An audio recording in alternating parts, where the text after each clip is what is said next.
Dari sudut perlawanan rakyat, Orangnya Nassau adalah simbol dari eksploitasi kolonial untuk mobilisasi mesin-mesin perang dengan menggunakan bahan bakar batu bara.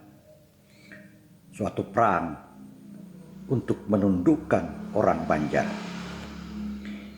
Nyali dan semangat orang Banjar melawan pendudukan kolonial bukanlah kaleng-kaleng. Penyerangan Orangnya Nassau yang awalnya berkumpul di Muning memadukan para pejuang gagah berani.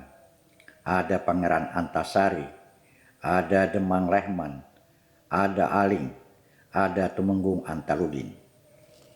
Suatu perang yang heroik, menelan banyak korban, perang yang mengawali perang besar, yakni Perang Bubuhan.